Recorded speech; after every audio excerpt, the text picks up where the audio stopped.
પણ જ્યારે ગુજરાત ક્ષત્રિય ઠાકોર સેના દ્વારા મહાસંમેલન યોજવામાં આવ્યું છે, તમે વિચાર કરો, દિવસે માણસ નહીં આવતો, અહીંયા રાત્રે 3 વાગે આટલી મેદની છે. આ તાકાત છે સમાજની. દિવસે ભેગા કરવા હોય ને પકા તોય ભેગા નહીં થતા, રાતે 3 વાગે. અને ક્યાંથી કોઈ છેડો ગુજરાતનો બાકી નહીં. આમ બહાર જોઈએ તો પાર્કિંગ એ પાર્કિંગ. અને ત્યારે કહેવાય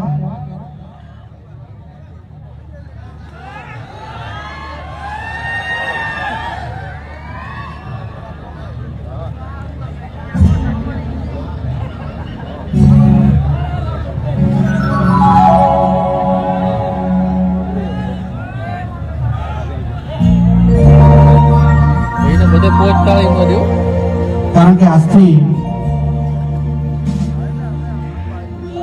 17 વર્ષ પહેલા હું ઠાકોર સમાજ માટે ગીત ગાયો હતો અને આજની તારીખે એ ગીતથી હું ફેમસ થયો હતો. ત્યાંથી જ્યારે શરૂઆત કરી છે ત્યારે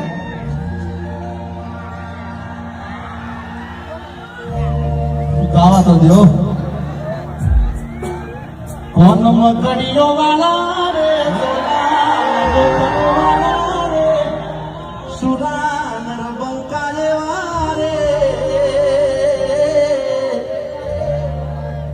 વાલા